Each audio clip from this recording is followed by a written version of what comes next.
some time. So it's terrific to have you here. And we'd like to have Brenda White, who is the owner, CEO of the Narrowsburg Union, here to My wife is the boss. Thank you very much, Bob. She would love to be here. Unfortunately, her mom is very ill, and Kathy is sitting vigil with her siblings, with their mom. But I just want to welcome everybody. Kathy and I bought the building just 10 years ago. The Wyden family's been in the valley since 1904. My great-grandparents bought a large tract of land out on Swamp Pond Road, and my dad was born in the house on Swamp Pond Road. My dad was very dedicated to the farm and the property, and I grew up as his shadow, so I developed that same affinity and love for this valley that he gave to me. And luckily I married a girl from the Bronx who likes the mountains and the woods, and she's not a beach girl. So when the opportunity came to buy the last remaining part of the property from my parents, we bought the property. So we own what was the old Excelsior Mill out on Swamp Pond Road, and the house that my grandfather built in the early 20s. And my wife and I, just a quick story just to put in perspective, 3 kids, as our daughter, the last of the 3, was finishing off her college career. My wife and I kind of looked at each other and said, well, what's next? And then we knew this building was for sale for years. We never connected the dots, but at some point we said, let's just go take a look. My wife is in the real estate industry in the city. She's a financial type. I'm in the real estate industry in the city. I'm an engineer, designing buildings. So we looked at this building and we were smitten from the moment, that first moment. And we saw this as an opportunity to breathe new life in the building. And we see it no more than today, but I mean, you see what a school is to a community. It's really the glue that holds so many people together, so many memories. I tell people, I didn't go to school here. I went to school in Westchester, but I spent virtually every weekend of my life and every summer time up here working on the farm mostly. And but you see how this glues everybody together and how it must have broken a lot of people's hearts when they closed the school. So we're glad to open it up, breathe new life in. It has a different life now. It's not a school. It's a mixed-use commercial building. And to us, this is perfect. We love bringing the arts into the community. The Delaware Valley is rich in the arts. We love the woods, and there's a lot of wood in this room, and all the crafts that happen here. So I just want to say we're really pleased to host this today. We thank Bob. Bob has done a tremendous job. He organized this. He had the idea months ago, set it up, and this is his show today. So thank Bob, and thank everybody else for showing. Thank you.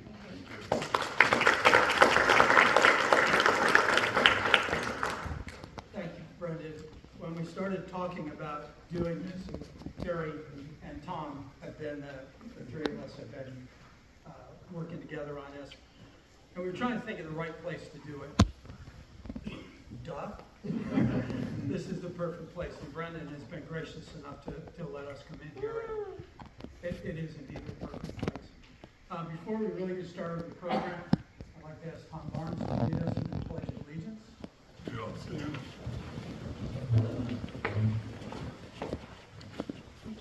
Pledge of allegiance to the flag of the United States of America and to the republic for which it stands, one nation, under God, indivisible, with liberty and justice for all. Brendan, correct me if I'm wrong, but is that not the flag that has been here since? It's been here the whole time we've been here. I don't know where it was before, but it's the flag we inherited from the building. Yeah, it's the same flag.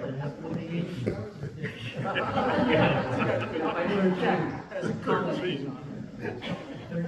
Got more than 13. There are people who are not able to be here with us today. They have passed, and we'd like to take a moment to remember them and have good thoughts about them.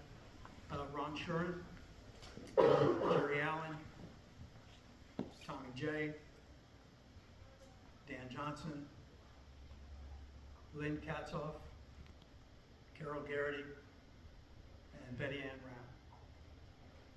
We keep them in our memories and wish they were still here with us.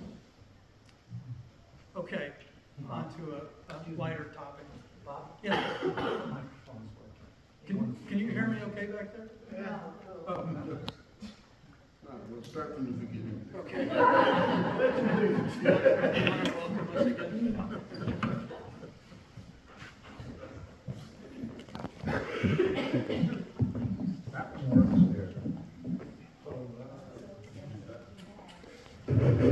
Okay. I record, I can hold Test. it.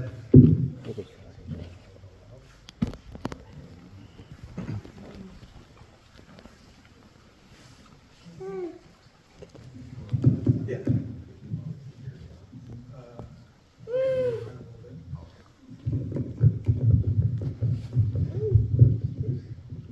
Thanks, Dan. Is that better? Yes. Okay, very good. My memories, first of all, of this place and this team. What I remember is Tom Barnes bringing the ball down the court, maybe getting the ball into Dan Johnson in the middle, or to Donnie Bonetta in the corner, and Donnie did this. Swish. Never hit the rim, I swear, in all the time I saw him play, never hit the rim. If there was a miss, either Terry Foster or Jerry Allen would get the ball and put it back in. And occasionally, Terry got fouled. That was the beginning of the end. There are several instances, and he is very willing to admit free throw shooting was not exactly his forte. But he's a great defender, great rebounder, and a terrific scorer as well. I remember the stage being packed with people, the benches, the team benches, where you had to run and jump up on the stage when you got taken out of a game. I could not jump very well.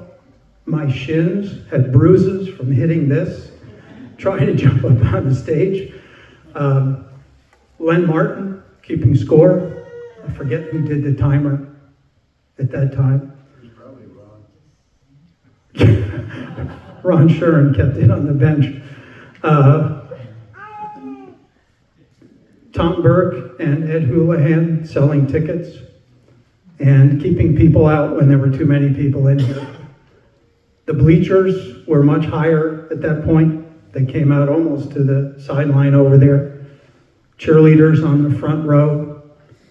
And the stands just absolutely packed. People out in the hallway looking through the door just to get a glimpse of what was going on. It was a magical time. And it was kind of a once-in-a-lifetime experience. That everything coalesced perfectly.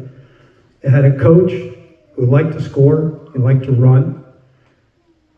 I was talking to somebody, I think it might have been Mo earlier, that what they did was really kind of what college basketball is today. It's run down the floor, get the first shot. And one game in here, a very famous game when we beat Jeffersonville 98-93, there was 191 points scored in 32 minutes. That's 6 points a minute. It's the highest score ever in a New York State high school basketball game in one game, 191 points. So it was breakneck, just running down, up and down the floor. The mad scientist was the coach. I'm going to talk to these guys about him, but it was like the perfect blend of athleticism, height, teamwork, and a coach, and a crowd and cheerleaders. So that's what we're here today to celebrate. And the way that the town had such pride during that time, the basketball team created town pride. Sports can do that. It can make you feel good about being a citizen. People came to the games who didn't come here before. Games on the road, the fan bus People were lined up as soon as that paper went up on the bulletin board to be able to get a ride on the bus to the games. And it was just, for a young guy, I was 14 at the time. Some of these guys, and I've embarrassed them before, they were kind of idols of mine. And let's talk to them now. Okay. Russ Barnes is one of the managers on the team. Russ, stand up and take a bow. And Kirby Tyler, Mo Denny, Terry Foster, and Tom Barnes. Welcome, gentlemen.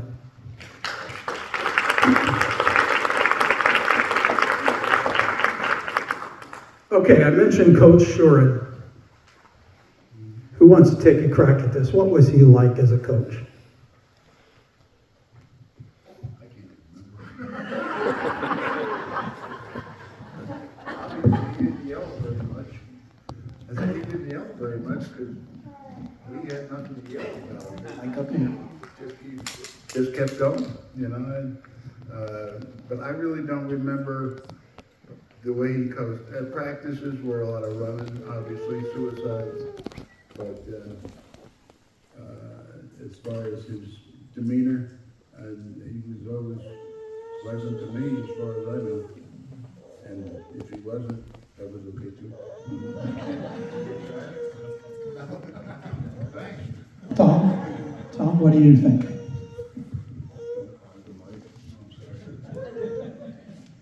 Coach Ron's nickname was Rocket, and I think we all have a short version of why we called him Rocket, but to be very polite, he would practice with us and make it very difficult not to be able to learn how to get around him as a defender, because he was always in our way, constantly.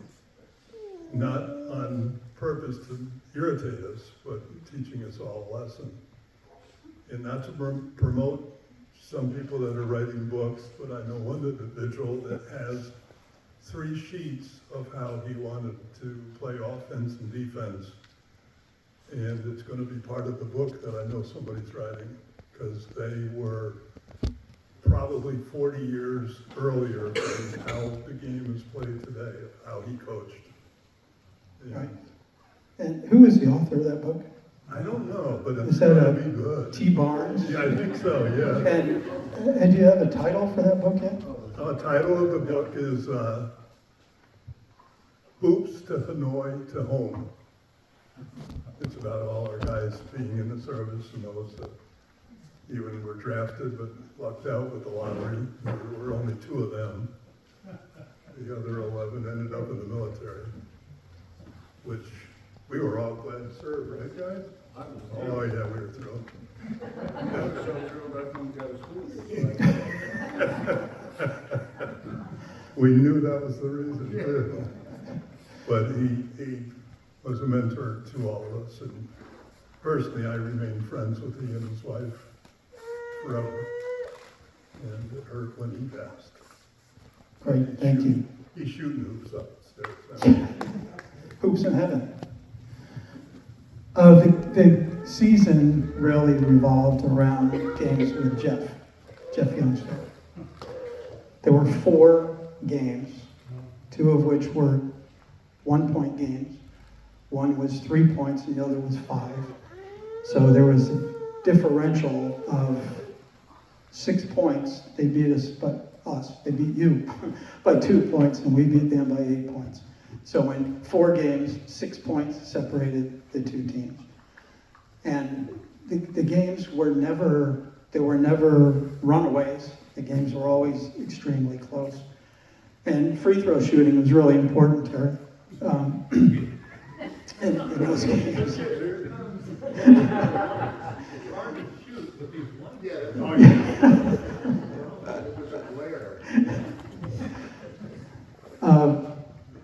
The first game was right at the beginning of the season. And Tom, you didn't play in that one, right? No, I faked an injury and didn't want to play. Right. I had to be. It was chicken. The game was at Jeff, and it was a 1-point game. Was that overtime? No. That was not overtime. What are Terry and Mo? What are your memories of that game? Going to Jeff. Well, maybe your memory's better than Terry's. That's over 50, 60 years ago. We're all in the same boat. Well, I'll tell you what Microphone. I'm sorry. I'll tell you what my experience was with that game. We lost by what? 1. 1 point. Did I take any foul shots? Let me check. Yeah, I knew somebody was going to. Oh, yeah. You really want to know? I have the statistics here. Let's see. Box score. Foster, 7 baskets and 0 for 1. And we lost by one. We lost by a point. 1 point. That's my foul shooting, guys. Oh, you got worse. And it continued until I got to Europe. All right, now game 2 was here. Game 2 was nuts. This place was crazy. Is that the game? Tom and Terry told me that they couldn't get in the gym. Correct. We had to wait in the cafeteria because Mr. Burke wouldn't let us pass through that door to get to the locker room because there were too many people in there. Yeah, too many people here already, so 2 of the players had to sit in the cafeteria and miss the JV game. But eventually they got in here, 98 to 93.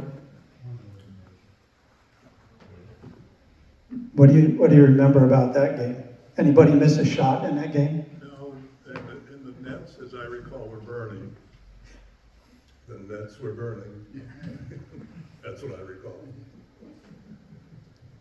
Let me find that in here.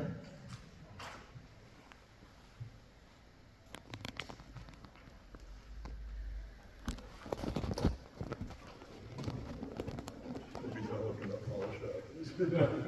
Oh, I'll find Terry's foul shots. One of those games, I had my one and only technical foul called on me on the bench. I'm not sure what I said to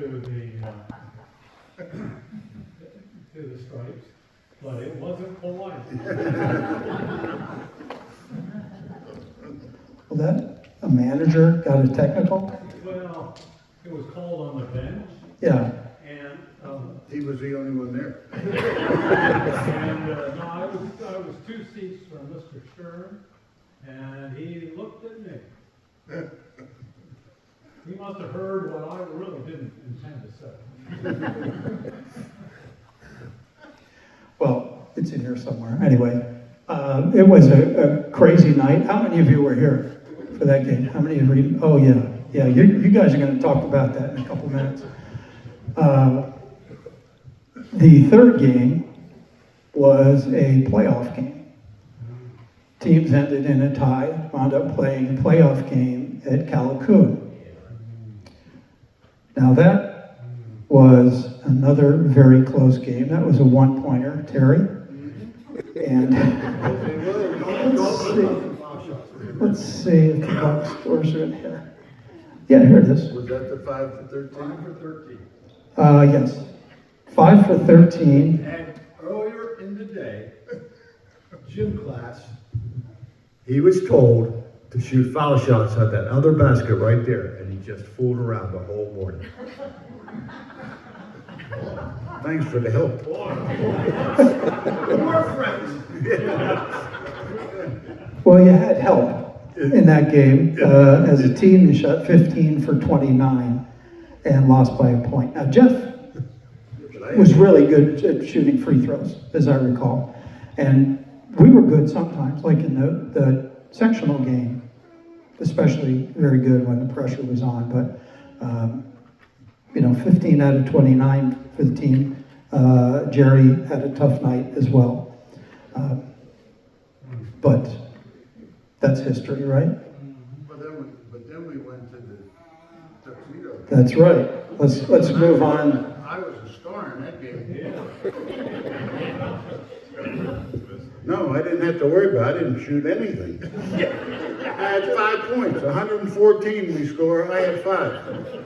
And I guess I wasn't a starter. Well, according to the box score, you were. Oh, I started? Yeah. Yeah, but that's where it ended. Well, it was the Danny and Donnie show. Yeah. Danny Johnson, 39. Donnie Vanetta, 31. Tuxedo, 64 points. So those two guys outscored Tuxedo 70 to 64. I'd never seen anything like that game. That was incredible. It was in Port Jervis, a bigger floor.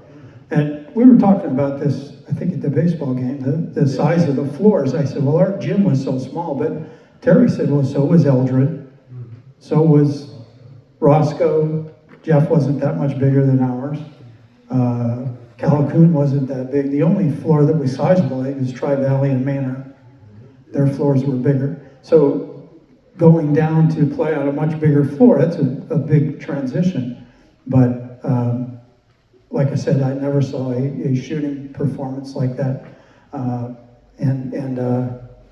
Everybody got in the game. Mo scored 2 points. Mo got a couple free throws in that game. Made the free throws, huh? Yeah. Now let's see free throws. 24 for 29 from the line for the team that night. That was pretty good. And I didn't shoot any. no, you're 3 for 3, Terry. Oh, was it? Yeah, good job. Good job. That means I made 1 basket. 114 points, I scored 1 basket. Must have been the key. No, maybe. I rebounded the ball. And you guys didn't miss. Yeah, nobody missed that night. And we're going to hear from some other people later about the Tuxedo game. I think it really shook people up, you know, playing against the Orange County League champions, and to beat them up like that was really pretty astonishing. But then, of course, the game to end all games, and that was the sectional final. Very famously, there were 1,200 people in the gym at Liberty. They had to close the doors. There were 300 more people, according to the reports, that wanted to get into the gym. They had to stand outside and look through the glass in the door. This rivalry in that season was really kind of a big deal. The local paper, Claude Hector, did a phenomenal job covering it. And the Middletown Record really kind of grabbed hold of this rivalry. The beginning of this season, the Narrowsburg team was called the Skyscrapers because it was the tallest team in the league. Mo, you were what, 6'5", 6'6"? Still am. Well, good for you. I used to be 6 feet. I'm 5'10" and 3/4. Terry, what were you? 6'2". 6. You're lying. You're taller than me. 6'2". Well, you played big. Yeah. And Jerry, I think Jerry was 6'2" or 6'3". Tom, what are you 6 feet? 6'1". 6'1", and I think Donnie was probably 5'11" or 6 feet. So Donnie was 6'7", you said? No, okay. So outsized every team. Jeff was quite a bit smaller. And preseason, the 2 teams were expected to fight it out. I think Narrowsburg was supposed to be the champion, but Jeff and Delaware Valley were going to be the contenders. So the championship game at Liberty. What do you guys remember about that? You got to remember something about this. I know you do, because we've had these phone conversations. It was awesome. It was first half, I think we were ahead by 10 points at 1 section of the game. And we lost that, and they tied it up. In the second half, we, Narrowsburg, were down by 10 points. Towards the end of the third quarter, I recall. And we came back and tied the score. And there was probably 30 seconds to go in the game, and it was tied, 70-70. And you guys remember what happened then? Yeah. We didn't hear that. I forget who made the foul shot. Jerry Allen made 1 of 2 foul shots, and now we're leading 71-70. We stole the ball, as I recall, and gave the ball to Donnie. And he took his patented, give me the ball, I'll shoot it from three-point range, even though we don't have a three-point range, and made it. And there was a couple of seconds left. Couldn't call a timeout and do anything about it because we were 3 points up. Game was over. And then we threw Rocket into the shower. And Kirby and Howie, you cut down the nets, didn't you? Right. Yeah, Kirby Tyler and Howie Umnick, who could not be here today, climbed the ladder, I guess, or maybe they stood on Mo's shoulders and took down the nets, and everybody just flooded the floor. Now, Tom has given me this CD, and it's a broadcast on WVOS of the game. We were listening to it, and it's a little hard to hear, and if we played it here, it would be kind of garbled out there. But we have it. I have a CD player, believe it or not, they still make them. And if you'd like to listen to some of it, I'd be happy to have you, play it. It's exciting. The guy who did the play-by-play was great. He really did a phenomenal job. And I don't know, on this recording, did they clip seconds out between what he was announcing? Because it sounded like the ball never came in bounds. It was just... They must have clipped it out when they copied it. It was unbelievable how many points were scored and how fast. And there were no three-pointers in those days, and there were no shot clocks. So, you could stand there and dribble the ball and waste time and keep the score down, but that was not the way these guys played. So the game is legendary. These guys are legendary, and we want to take this opportunity to recognize you and recognize the support that the town gave during that time. It was fantastic. So thank you guys.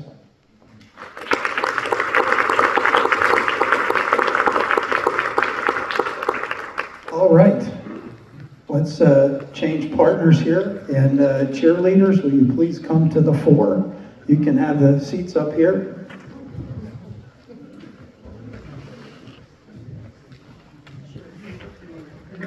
Well, you could make those.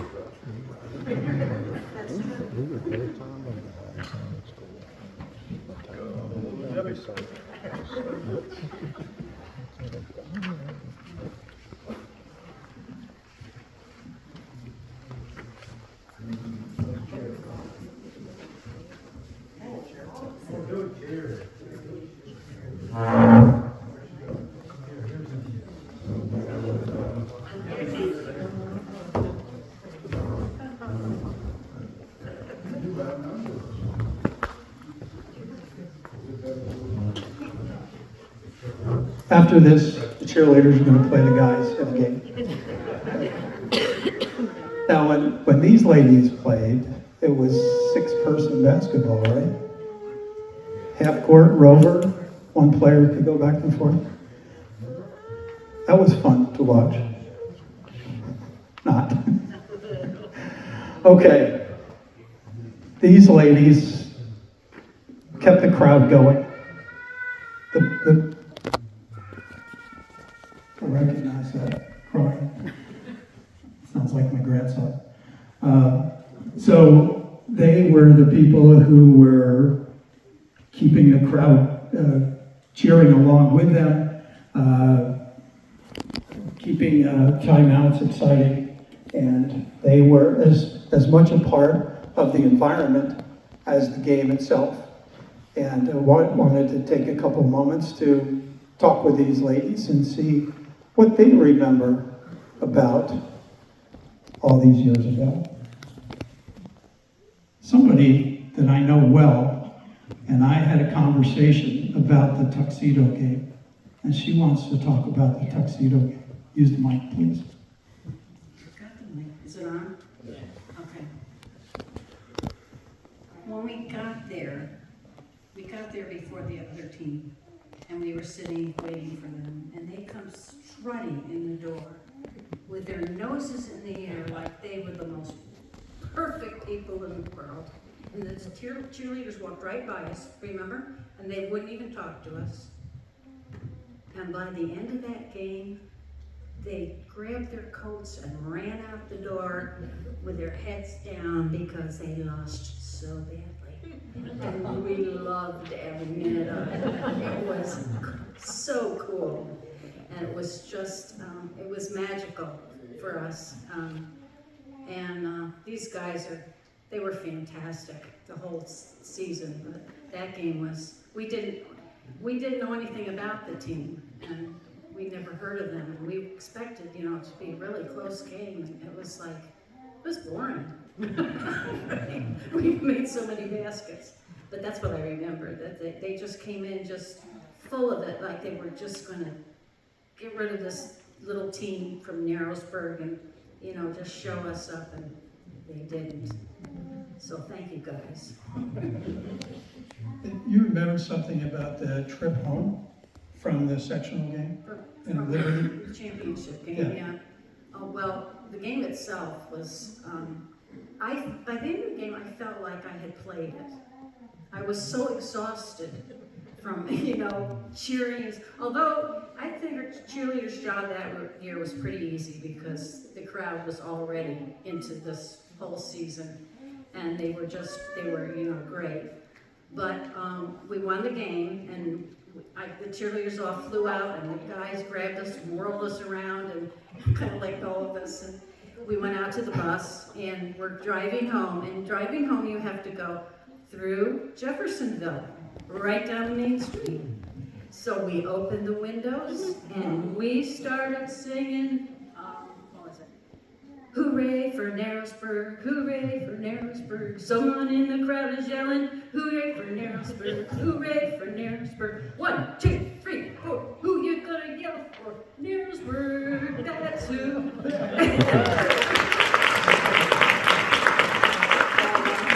And we did it all the way down Main Street, and we just loved it, every minute of it. So, but it was a great year. It was my senior year, and it was probably one of the best memories that I have from, being in this school. So I loved it. Great, thank you. Now, who was the coach? Did you have a cheerleading coach? Anybody else want to take a crack at this, Ruth Ann?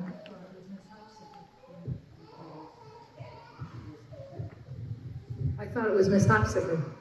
She was the ladies. She was our gym teacher. I don't think she was here that year, though. And I don't remember Maybe you didn't, maybe you coached.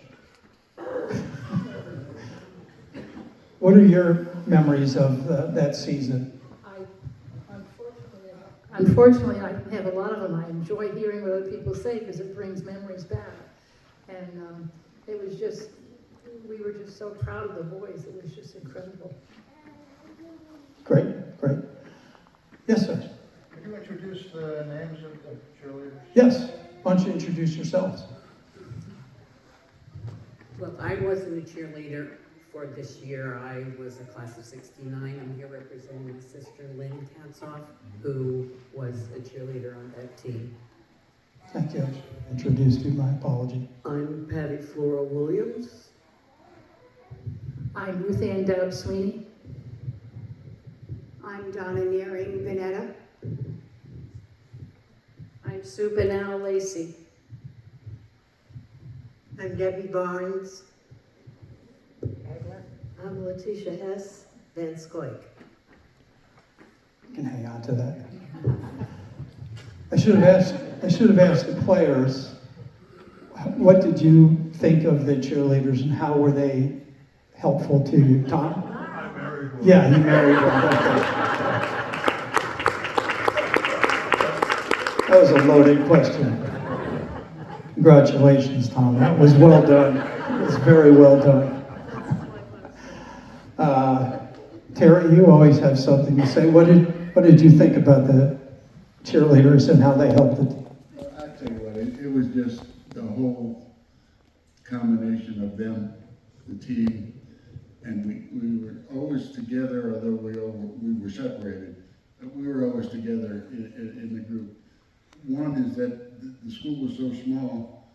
It's like Sal had said yesterday, you got 30 parents and the rest of it. So the group of girls and the team, and of course it was Ron too.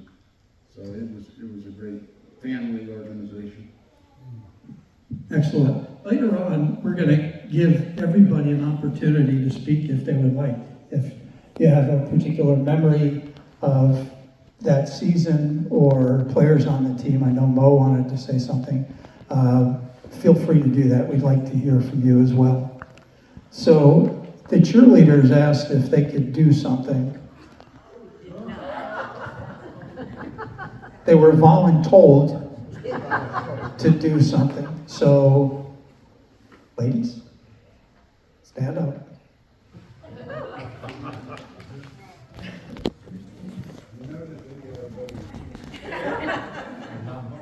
Okay, I'll start it.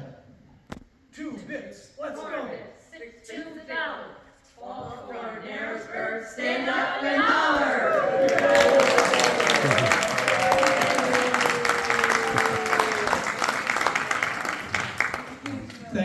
Thank you, ladies.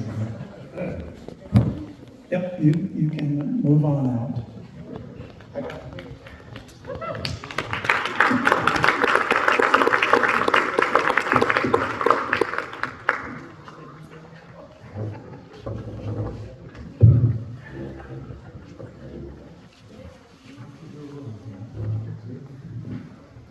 Okay, we have a couple invited guests here today.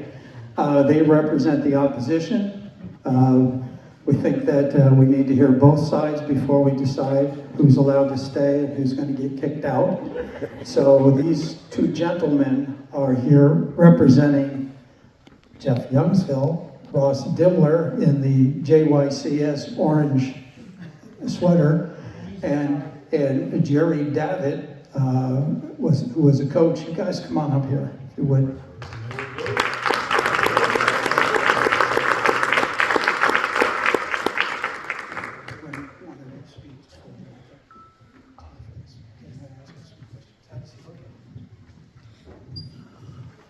Okay, now I've spoken with both of you on the phone, and you have a good view of what happened. Ross, you particularly talked to me about that 98-93 game. What do you remember about that? Well, first of all, when I came in here, I had my hat off. Then I saw Terry Foster, and I put it back on. Nice hair. The 98-93. Well, after losing or winning up in Jeff, came down here, and of course this is a tough place to play. And I respected all the teams. I didn't dislike this team. I respected all teams. We didn't like your team. But originally, I have to explain, I was not the scorekeeper for 45 years. I was, when I first came to Jeff, do you mind if I go? I came to Jeff in '64. My first year was this four-game season. I came to Jeff, and one of the teachers told me, you ought to go up to in November, he said, go up to the gym and watch Sintel coach. So he's like Red R back from the Boston Celtics. So I went up, and I'm watching him on the stage there. Remember the old gymnast stage? I was watching it. And he looks over at me and he says, hey, Dimmler, come here. Do you ever do any timekeeping? He needed a timekeeper, and I said, no. He says, here, let me show you. So he introduced me to the clock. And I did that for 19 years. And then when Bob Lynch went to Holmesdale with his son to play over there, and he gave up the job, so I did the scorekeeping then for 26 more years, totaling 45 years. I enjoyed what I did, I really did. And anyway, getting back to the game, came down here, of course, I had to stand up here on the stage as well, and I think I wound up in the hallway there, right on the end. That's where I watched the end of the game. What wasn't mentioned was the halftime score. It was, do you know what it was? 60-41, we were losing. 19 points down. And of course, we tied it up at 93. We did lose Alonso. He scored 39 in that game, I believe. And we did lose him during that game. So he wasn't there at the end, but you scored 5 points in overtime and beat us. I have a short story after that pertaining to that game. Some years later, 20-some years later, I was scorekeeping and I was down here, and of course the other scorekeeper was Ron Shoren. So we got talking about the game. And he said, I said the game was 98-93. He says, no, it wasn't. I said, yes, it was. He said, no, I was the coach. And I said, okay. I said, I was here, and there was, I think Johnson and another, it might have been Yanetta, but because I asked Terry, he wasn't here, but there was 2 other players in the stands at that game. And at halftime, he went and asked them, and guess what? They had 2 other scores. So I said, all right, when you guys come up to play us up there, I'll have the proof for you. So he said, okay. So he wanted to bet me $10. And I said, make it easy on yourself because you're going to lose. So anyway, he comes up, about a month later, he comes up to the game. And I had gone down to the library because Sintel had turned in his scrapbooks to the library in Jeff. And there it was, 2 clippings of the game. One from the Democrat and one from the Record. Both had 98-93. He says, well, they could be wrong. So I went into the coach's, the storage room right off the gym there, and I got the book out, I blew the dust off of it, the scorebook, and I brought it out, I opened it up, I said, there, 98-93. Grudgingly, he pulled out the dollar. And he took it. I said, that's the hardest dollar I ever won. But anyway. Well, I have the Middletown Record report. The score at halftime was 60-41. That's what I said. I thought I said 40. No, 66, we were down by 19. Right, and then you outscored us 27-16 in the third and 25-22 in the fourth.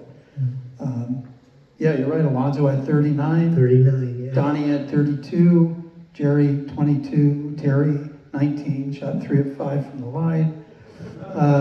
Tommy had 13 and Danny 12. We shot 20 for 30 from the free throw line. Jeez, guys. Make it easier on yourself. Going back to free throws, Sintel, at his ball players during the season, at lunchtime, you were in there shooting fouls. That's why they were so good at it. He says, these can win and lose games. So he had you in there shooting, during their time off, not sitting out there with their girlfriend. Yeah. Speaking of Zintel, Coach Zintel, legendary coach at Jeff Youngsville, like him or dislike him, he was a great coach and was very successful. And Jerry coached under him. Yes, Paul and I grew up together in Waymart, and we both went to Narrowsburg and played soccer down there, and we graduated in 1958, and that was the year he got hired at Youngsville. And that year, Youngsville merged with Jeff and became Jeff Youngsville. And I was hired in Liberty. So Wally Baines was a coach in Jeffersonville, and he left. So Paul calls me up and he says, come over and help me coach.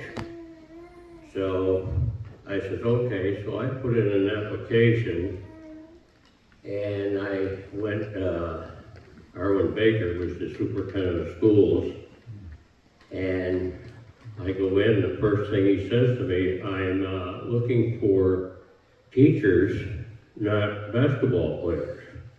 Because I had played 80 games that year. I played in the Grant Association up here at different teams. But anyway, I got the job. I said, I want to be a teacher, you know, I told him.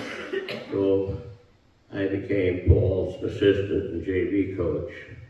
And we worked together. We did everything together the same. We started in 4th grade. We did the Saturday morning program. I did the 4th, 5th, and 6th grade, and he did the 7th and 8th grade, and we did everything the same, all the way up through. I tried to prepare well for him. I only had 14 undefeated seasons, JV coach, and won over 85% of my games, I guess. So I did all right with him, and we worked well together, and that's why we were. But I remember these games. That game in Calhoun was unbelievable, and I remember, man, what a shooter he was. He was just unbelievable. And we had Alonzo, who was also unbelievable. But it was a great rivalry. It was great to see small schools, especially the size at Narrowsburg School, and have such talent as they did was really unbelievable. So congratulations on that. Thank you, gentlemen. We really appreciate you being here today. Talk about the other two games. Oh, sure. The one up in Jeff, I must have recounted these games dozens of times already, as you can probably tell. But the one in Jeff was a Youngsville player, Joe Samora. He hit the foul shot that I think it was like 65, 61, 65, 66 or 6, something like that. In the mid-60s, I know it was 1 point. It was at time had run out. It was a foul shot. And the one over, now I believe in those days, there was a first half champion and a second half champion. I'm pretty sure, because Centel always liked to, his team usually got better as the year went on. But they had the playoff game then over in DD. And you guys were up by about 10 points, I think. With about 2 minutes to go, and he put a press on. And we actually tied it and went ahead by 2. And I remember Vanetta coming up and at just stepping across the half point line, the mid court line, and he sent one up. It was only a 2-pointer then, but he tied it, and then it went into overtime. And now you guys had the huge team, and we had Freddie Black he was like 6'3" or 4, and but he was tough under the boards, and he had fouled out, and Neil Wade was the backup, not a very good backup, but he was there. He was like 6'1" or so, and he got fouled at the buzzer. He went to the line. He missed the entire basket. The first shot, it was tied. He missed the entire basket.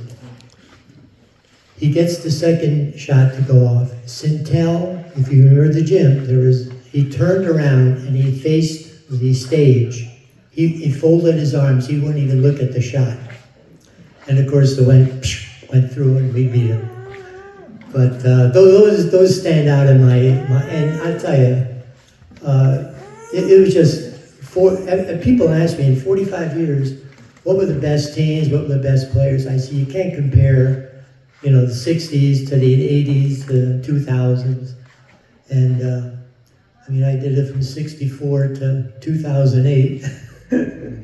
And anyway, you can't compare, but I said it in my articles when they wrote articles on me for doing the scorekeeping.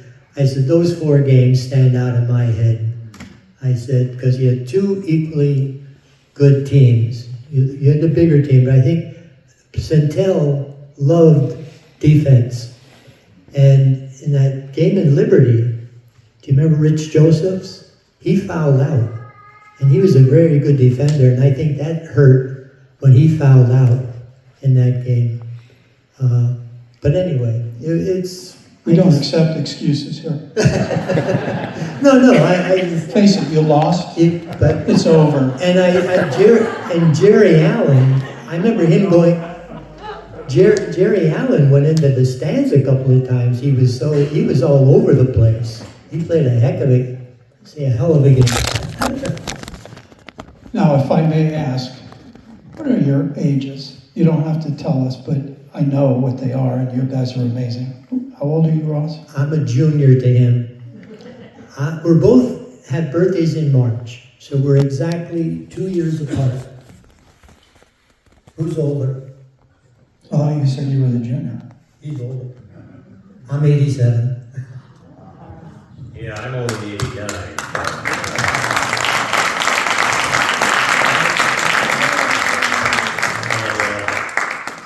I coached at Sullivan West also, so I had to coach 3 generations. Yes. Well, we thank you guys for being here, sharing your memories with us. I think Ross has one more thing he wants to say. No, when Tom Barnes called me and said he was writing this book and he wanted information, he asked about military.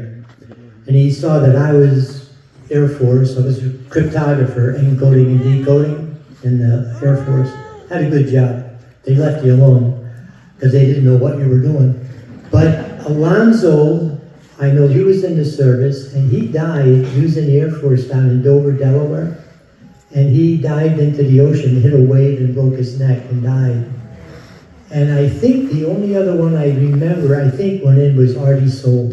I think he was in the Army, but I don't know of the other. But I'm glad to see all of you guys went in. That was very good. Very good.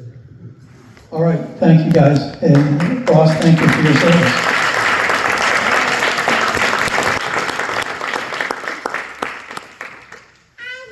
Okay, Carrie, can you help me?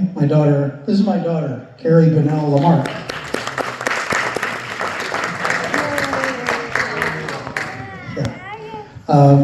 We'd like to present awards at this point. We have a plaque and a booklet of as many of the clippings of that season as possible, so you have that to take away as well. I don't need both of these. I'll hold this one because someone's going to speak in a moment. The first award is for Coach Ron Shuren, and accepting for Ron is his daughter, Zane Colabrese.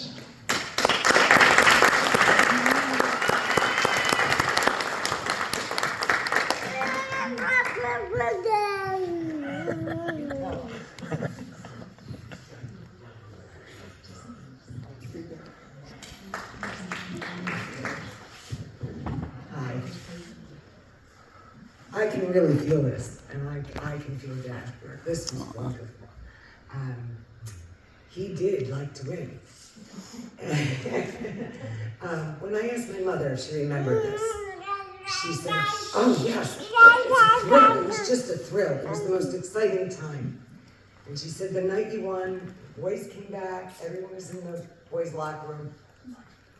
She and daughter number 1 and daughter number 2 were standing at that doorway. And she waited, and Dad came out on his own from there. And she said the two of them ran at each other, met mid-court, and Helen described it as making out. So she was young. But she said it was just such a thrill. And she said, you know, your dad, if I beat him at chess, he said, I let you win. And she said, and then the battle was on. But he didn't only like to win, he liked to be right. I never got $1.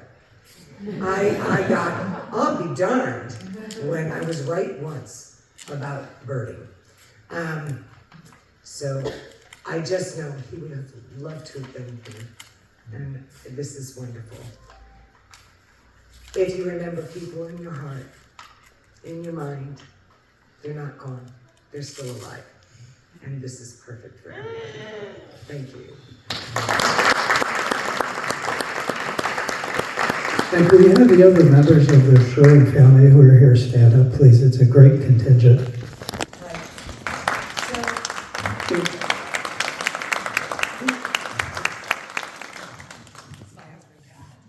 My husband, Pat. His granddaughter, Stacy's daughter, Sarah. Stacy is daughter number 4. Vincent Shuring, child number 5, son number 1. And then Christy is the baby, daughter number 6, still. And Vincent's daughter, Alexis. Dad would actually want me to say that he has 7 children, 18 grandchildren, 13 great-grandchildren. One was just born, October 4th, and 2 great-greats. And they all adored him. And if our children argued with us, they would say, call Pop. He'll know. And I don't know how he got that into them, but they did. So I'm so glad they could make it.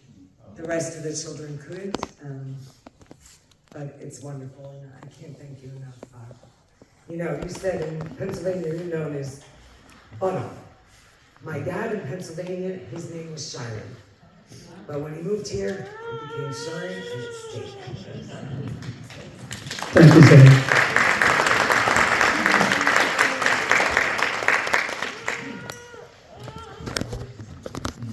Ron was incredibly competitive. He played pickup basketball with people. Tom, did you ever play with him? Oh, yeah. Yeah, and he was pretty vicious out there, was he not? Yeah, he did not like losing. And he was a heck of a teacher, too. Okay, players and managers, Tom Barnes, would you please come forward? Or we can come to you if you wish. Okay. Thank you very much. Thanks, Bob. Great job.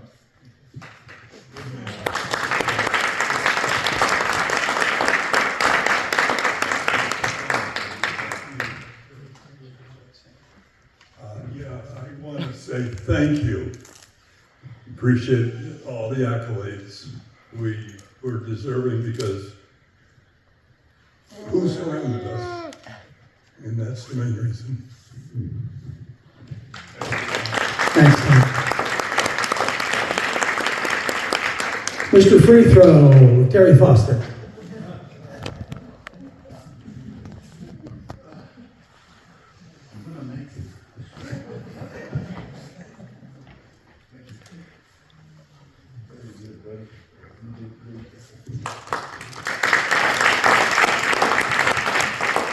I want to thank all of you here. All right. I want to thank all of you for showing up. Tom had mentioned in practice about how Ron had made it hard to get down the court. I didn't have that problem because I never had the ball. So, only time I got the ball was on a rebound. So, and then if they fouled me, they scored 2 points. Thank you. Terry went on to play professionally for some time in Europe. And can you talk about that? When I graduated from here, you wouldn't believe the number of scholarships that were offered to me. I mean, there was Duke, Syracuse, North Carolina.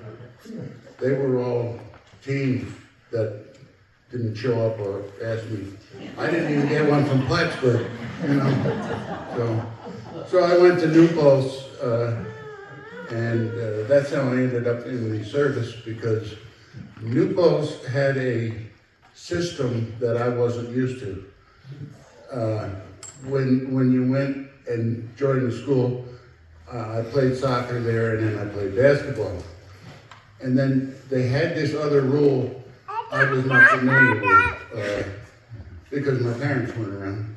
But it was something about going to class. And so I thought about it, but there were so many parties to go to, I didn't have really the time or the effort to go for it. So I flunked out and I went to Orange County. And at Orange County, Uncle Sam said, you're a pretty good basketball player, but we need you more on the front lines. So would you try a uniform on in green? I did for a year and then another year over there. And when I came back, I ended up at Old Dominion. And I had a full scholarship to Old Dominion. So when you flunk out of school, it's not the worst thing in the world. I had always wanted to play professional basketball. So when I was done with eligibility at Old Dominion, I applied and I got a job in the Netherlands with my wife at that time, Debbie. And the two of us went over and we spent 2 years in Europe playing basketball. And good news, this is probably you've probably never heard this before. I learned how to make foul shots. Because over there, they had backboards that were like you would have in your driveway. Very flimsy backboards. So I learned to slam it against the backboard and it would just fall into the basket. And that's how I learned how to play foul shots. Thank you. Thanks, Terry. Hey, Mo Denny.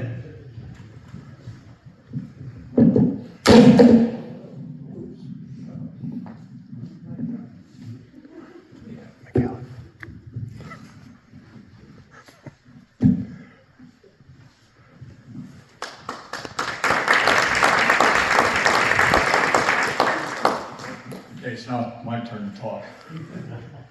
My mother, all the clippings for all the years. So if you ever want to know when we played, and who we beat and didn't beat.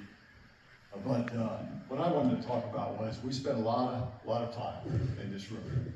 And a lot of good times and maybe some bad memories. I'll maybe tell you one of mine. The other aspect of this is we were so fortunate that in Tom and Terry's years with Dan and Donnie, super athletes, and then we had a pretty good group in our next year, and then the year after that, of course, Jerry Hahn was still around, and Fred Dexter and others. So it was that grouping of 3 years there. Narrowsburg had never seen anything like it. They'd won championships every once in a while, but never like we had those 3 years. It was quite incredible. But the other aspect of it is we learned, and I never felt disadvantaged in life with the schooling that I got here in Narrowsburg. I went to college and played ball in college also, but then a military career. But after a while, I appreciated, of course, Len Martin, what I learned in math, and even what we learned in English, because I could spell and I could put sentences together where a lot of my peers could not. Now, I've certainly over the years met a lot of people that were smarter than I, but never anybody, I didn't feel disadvantaged by coming to it or graduating from a small school. And I think that's something that, you just don't realize. But all these people with larger schools and everything can't spell, can't write, and so on. So that was real important. I was going to go through each and every game, but that'd probably take too long. But I did want to, of course, thank Bob and Terry and Tom. Really, it was quite an undertaking to put this together. I appreciate that. The other thing is growing up in a small town. A lot of people have stayed here, of course. I did not stay here. But what a wonderful gift to grow up in a small town. And of course, we were very fortunate, again, to have the athletic abilities that we had. And I felt for our cheerleaders, because they didn't have any other sports. And now what we do for our young ladies is just tremendous, all the sports that they have. And developing the teamwork that we, of course, had to develop playing in sports. I do do want to talk about the next year. Because the next year, all you great athletes left us. And so all those guys that were second teamers and so on, that, you know, made sure that you guys prepared properly, like shoot through free throws and everything. But the next year was another big year with Jeff Youngsville. We had a new coach, many of you know, John Harrison, and we started off our practices by going out that door there, turning right, going uphill, going out to 97, up to Donnie's Dairy Bar, coming back up that hill, and then running in and starting our layup drills. Of course, I never had to worry about layup drills because I never arrived in time, but I was one of the slowest guys, obviously. But that was our start, and he was a young guy, as you all know, very demanding of us. And we had the same situation with Jeff. You know, won one, lost one, played in a championship, again, at Liberty. The crowd was amazing. And remember, parents and everybody all back up there. And of course, the championship game was at there in Liberty. Same crowd, same atmosphere, so on. And for us, of course, Jerry was our star. And I remember it was another close game, but I distinctly remember, you know, Tom J, who unfortunately is no longer with us, very close game, and he stole the ball from Julio Alonso, and that was what caused us to win that game.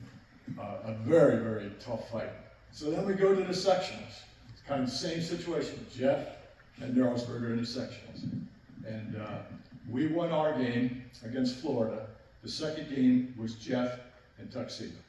We stuck around for that. And into all these memories that my mother put together, there's letters from John Katzoff's mother and from Pastor Beck, everybody remembers Pastor Beck, thanking us for his sportsmanship and everything, because we cheered Jeff throughout that Tuxedo game. And unfortunately, they lost that game, which meant we had to play Tuxedo for the Section D championship. And they remembered the last year when it was 114-64. And they grew up a little bit bigger. And of course, we didn't have the athletes that you guys all left, you know. So we lost that game pretty distinctly. But now I'll tell you how the story of myself and poor effort here in our senior year. Our senior year, well, first of all, Jerry and I go back a long ways, you know, in 7th and 8th graders. And like in the basketball, I'd throw it up and he'd catch it on the other side, get a rebound, and he'd throw it over to me. And, you know, we'd back and forth ping pong at a certain time. But he grew up and could make baskets and jump like heck and everything, and very good. So anyway, and we had a good team that next year. And we were playing Eldred. And Eldred was kind of our team that's, you know, right next to us, so we've had a lot of trouble with them. But they had a guy that was at the top of scoring in the league with Jerry. They were fighting back and forth. But quite frankly, they had an inferior team compared to us, so it was pretty obvious that we were going to win. So the first quarter starts off, and some of you may remember this. I remember distinctly. You know, we were up 10 points or everything, and I hadn't scored a point. I was averaging about 15, 16 points, so no slouch of that. And so seconds left at the end of the first quarter, I had my fingers in the back of the guy I was guarding, and it called the 4th foul on me in the first quarter. And remember, the team was up here, and John Harrison took his clipboard and threw it down on the ground and split in two. And I was kind of worried about that. So I came out and sat on the bench. And then, I was thinking just this morning, when I took a walk this morning, I said, now why didn't he take me out after 3 fouls? That's what a good coach would have done, right? I mean, really. So now I had 4 fouls.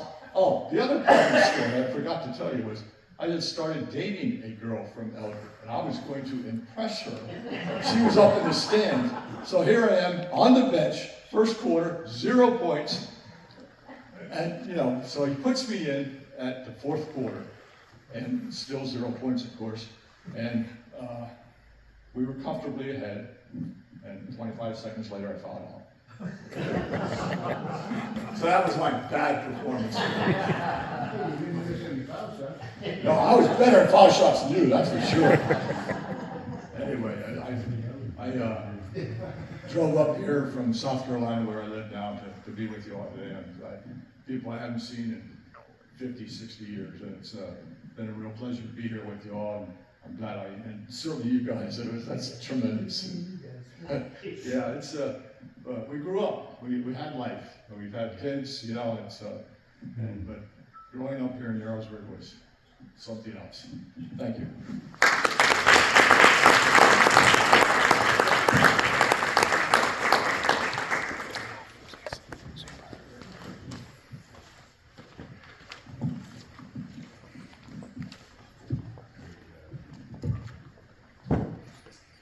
Okay, our next player is Kirby Tyler.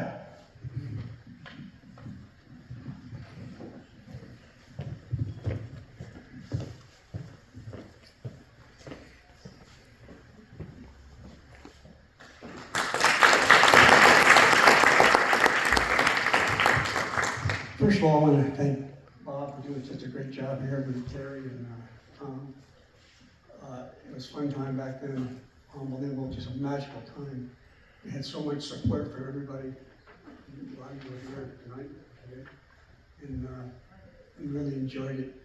I probably had one of the best seats in the house. I didn't play a lot, but I was on the bench, but I had a great seat. And I always knew my seat was there. Didn't have to worry about coming in late or anything. It was always there. Had a great time with Ron Shuren. He was really a bulldog. He hated to lose, even at practice. I mean, this guy was just phenomenal, you know, and I think he instilled that type of thing in the players. Appreciate all the cheerleaders. The support we had just is amazing, and for a small school to just be that lucky to have that type of support is just something you don't forget. I enjoyed it so much, and I miss a lot of the guys that we lost, but thank you guys for coming out and supporting us today also. It's just a fun time. Thanks again.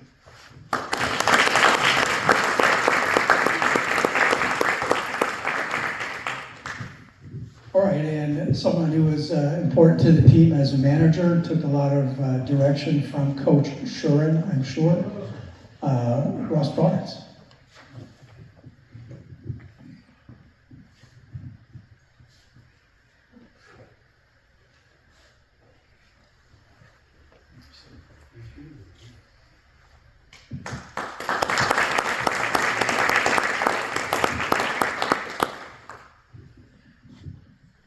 Well, I likewise had one of the best seats in the house, right over there, and I think I made my seat probably as noisily known as any person sitting there on the bench. I remember Terry's foul shots.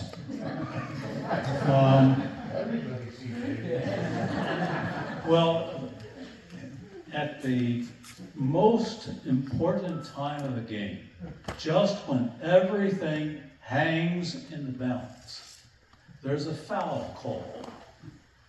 And a person most likely on our team to have had a foul committed against him was Terry.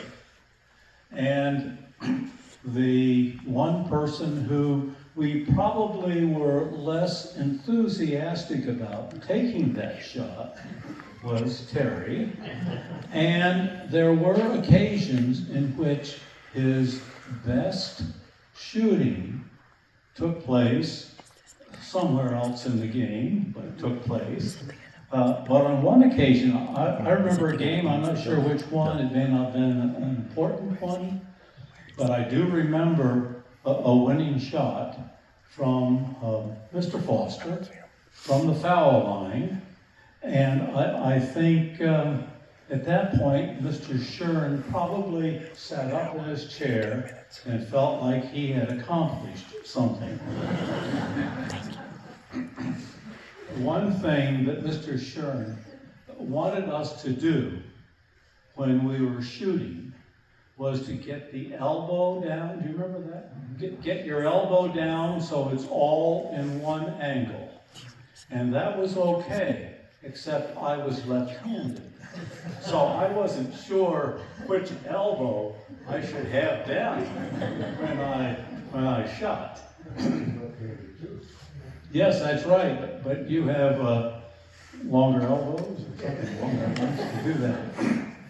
What a wonderful and amazing time. I didn't come here until 9th grade, so I didn't grow up, fortunately, with a number of the people. I never knew you in elementary school, but when you got into fights or chewed gum and stuck it behind your ear or did whatever it is that 4th graders do.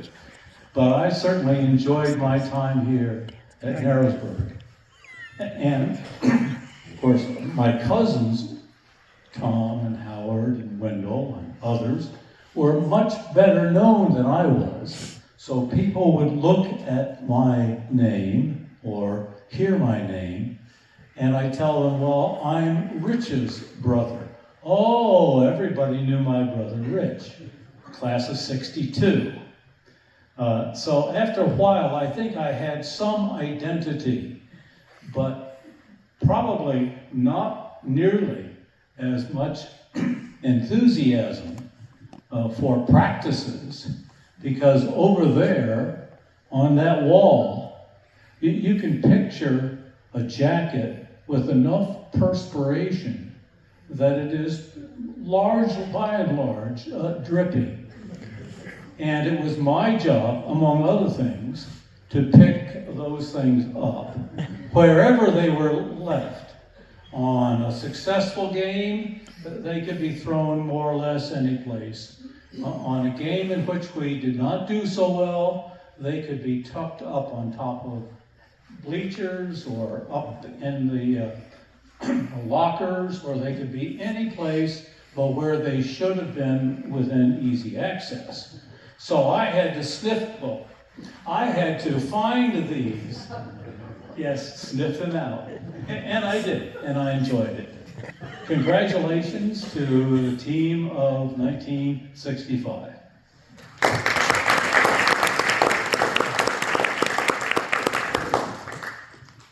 Bo talked about running the triangle, right? Well, I played for John Harrison for a couple of years. Honestly, two of the worst years of my life. He made my life and other people's lives miserable. But anyway, running the triangle, I was built for speed, not for distance. So I'm running the triangle half a mile behind everybody else, and John Harrison had this little white Volkswagen station wagon. And John and I did not get along, and he would drive behind me and blow the horn and yell at me. Seriously, the guy tortured me. So, seriously, two of the worst years of my life playing basketball for him. Then my junior year, though, we still had Jerry and Freddie and those guys, and I think we were undefeated to the middle of the season, and Jerry got hurt, and we didn't win after that. But Jerry was a great athlete. Okay, moving along to the cheerleaders. First person, let me see if I can get this pronunciation correct. Sway Bono Lache. Oh, Sue Bonnell Lacey.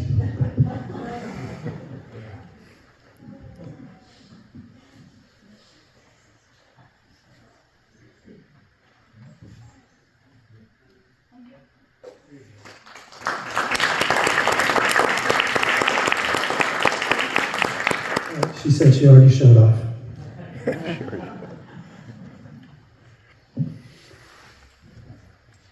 Okay, my daughter just reminded me. Thank you, Carrie. I really apologize for this. I missed one of the players. Someone who has passed, Donnie Veneto, led the league in scoring. Just one of the most important players on the team. his award will be accepted by his son, Dan Veneta. Dan, please come forward.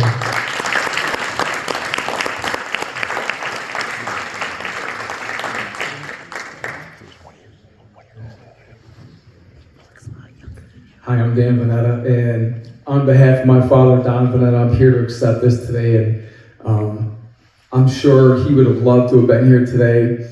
And actually, this is perfect that this happened because I'm not sure how my dad behaved in high school, but based on the rest of his body of work, I'm guessing he spent some time in detention.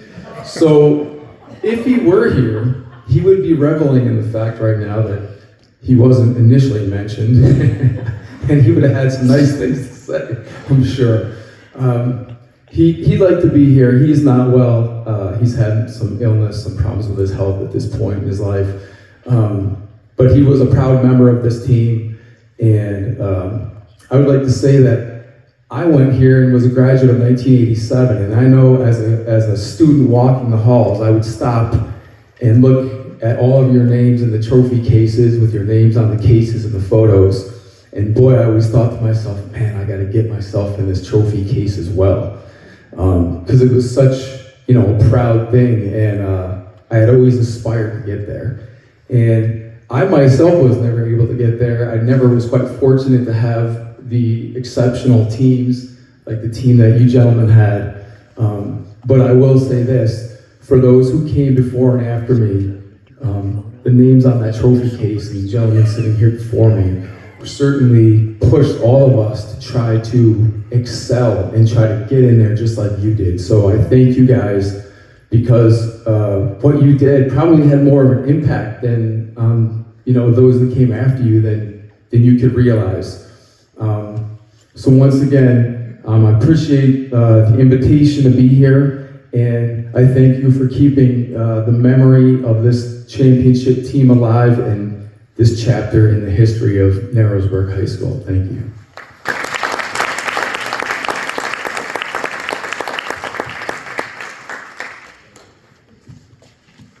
Thanks, Dan. And I apologize for having skipped over. I was so anxious to get to my sister. Next cheerleader, Ruth Ann Dowd Sweeney.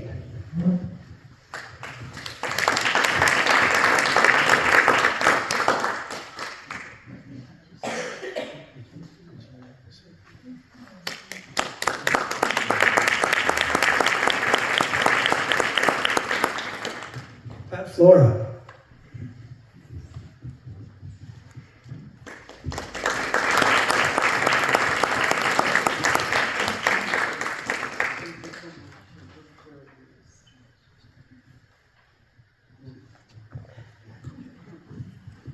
They're very shy. Letitia Van Scoik Hess.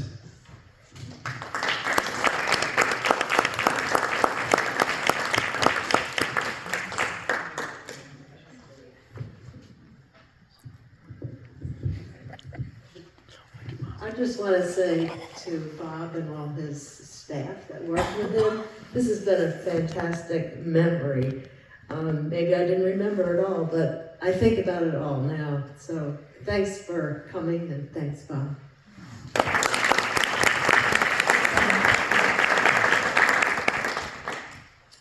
Bill Laria was unable to be with us today. His mom, Carol Garrity Laria, was one of the cheerleaders, so I will make sure that Bill gets the plaque and the clippings. And Lynn Katzoff-Kroc, accepted by her sister Joanne Kroc.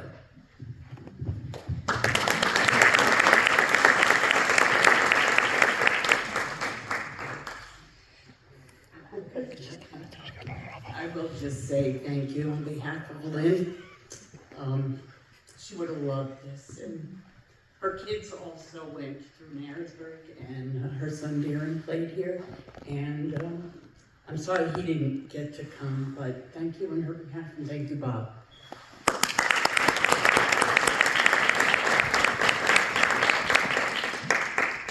One of the things that makes this team and this event particularly meaningful is that of the 13 players and managers on that team, 11 served in the military in the 1960s, and some beyond. Mo, you had a career. When did you retire?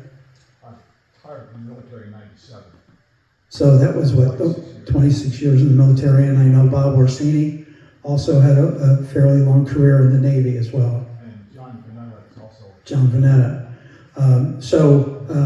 I'd like to make sure that we recognize these gentlemen. Air Force members, Brock is not with us. Tom Jay, unfortunately, has passed. Kirby Tyler was a member of the Air Force. Kirby.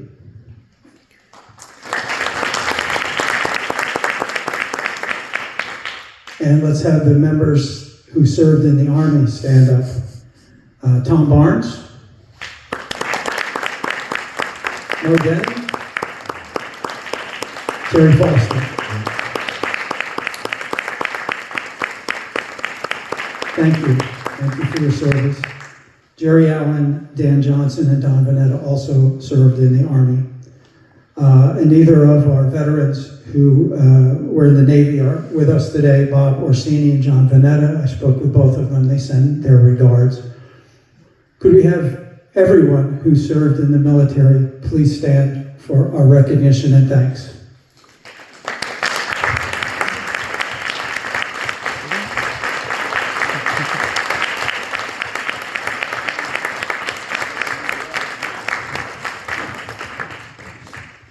Terry said, I'm like John Harrison, I'm making him get up and down.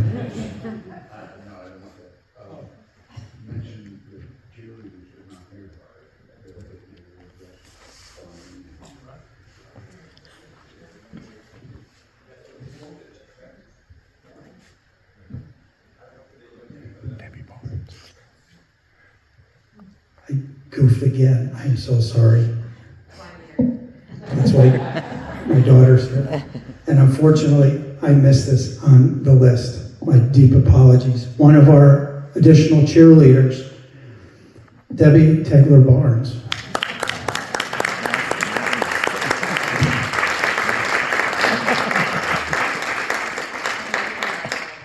My daughter wrote the program, so it's her fault. Sorry, Deb. I'm so sorry.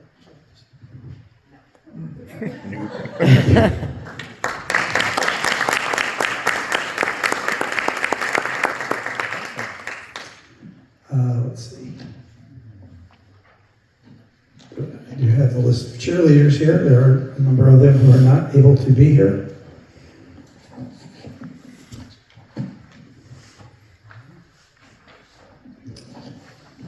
We have, let's see, Bonnie Dexter, Sally Hawker. Is Donna here? Donna Neary? Donna, I'm so sorry. I didn't know you were going to be here. Okay. Thank you for being here. I will make sure that you get your goodies. Betty Ann Rapp has passed, I believe. Sue Hayes. Some of these people I was unable to find in any way.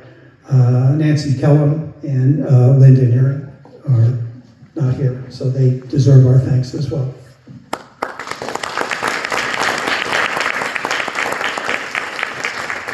Okay, you see this lovely garment over here? Ed Herman brought this in. You've had it, what, 50 years?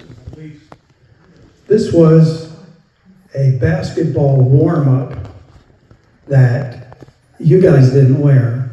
It came after your year. I played in 67 and 68, and we wore these things. And the coolest thing was we had our names on the back. So we were pretty cool. And if you could come up and feel this thing, this was the stupidest thing to have for warm-up. It was like wearing a straitjacket. So no wonder why our teams I played on weren't very good. We couldn't shoot. Right on, Bob. Yeah. Let's see, maybe it could fit Kirby. I don't think it could fit me. Now, finally, we will have a permanent display in the hallway. If you go outside, you see the flag from the class of 1978. The space right next to it will have this permanent display. honoring this team. I have to give my daughter lots of credit. I gave her all the material. She did the design. We worked a lot on this. So this is what will be out there. Oh my gosh. Yep, it's this. Isn't that nice?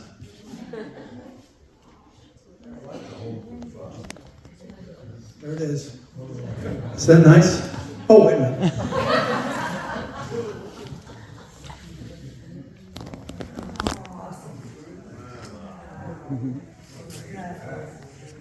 As a team picture, all of the gentlemen who served in the military, all of the cheerleaders, the scores from the sectionals, a picture of the cheerleaders. Oh, you guys, I'm sorry, you were going to do the pyramid.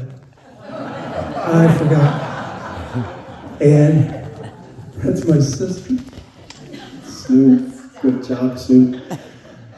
And this is kind of the story of the team and the season. And this is the mystery trophy. Where the hell is it? We can't find it. I've been told different people have it and nobody will fess up that they have the trophy. Turn it in, there's no questions asked. That's right. No questions asked. Just come in and leave it on the stage and we'll take it. So we hope we can find that at some point. But there it is. And Kirby, that was your net that you took down. At this time, I would like to invite anyone in the audience who would like to speak about this season or about this team or the town. There's a microphone if you'd like to say anything. You? You were not here in 1965. Okay. My whole life, I have heard stories about this school. I was here many, many moons ago when I was probably this tall at a commencement that my dad spoke at, I believe. And I've heard stories about this team for a really long time. And I've heard your names. And it's nice to finally put some faces to the names. And I always say, and I might cry, don't cry. I will always take a chance to brag about my dad. So he really cared about this and the baseball field, getting that dedicated for those boys as well. And I'm really proud of him, and I would really love to give him a round of applause for all of the work he put into this.